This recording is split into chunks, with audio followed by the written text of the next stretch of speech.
Pluto is nearly 5 billion miles away from Earth and used to be considered a full-blown planet. But while it's now only considered a dwarf planet, scientists say it could hold many clues to life here on Earth. And a probe called New Horizons, which is only the size of a grand piano, hopes to get some of those answers. Will Woods is a Stanford researcher.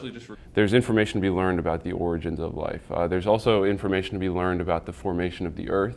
The Stanford project on board the New Horizons spacecraft is called REX, or Radio Science Experiment. Its goal is to collect key data about Pluto's atmosphere and surface conditions. Well, if you can go look at what Pluto is doing now, and that's something that Earth was doing millions of years ago, then you get a chance to, in some sense, look into the past. And that, Woods says, could help with earthbound science. And then if you understand better how the Earth was formed, then that segues straight into things like tectonics, volcanoes, earthquakes, things like that.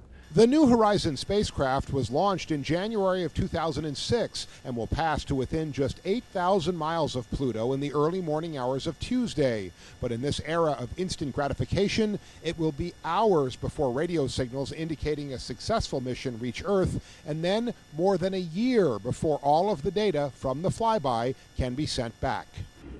What's it like having to wait for all this? Well, I think delayed gratification is more sweet than instant gratification. So, yeah, for me, what's it like waiting? I don't know. It's not so bad. It's fun. It's part of the experience. The New Horizons probe is also carrying some souvenirs from Earth, including a CD with 400,000 names of people who responded to a Send Your Name to Pluto request. At Stanford, Mark Sayer, KPIX 5.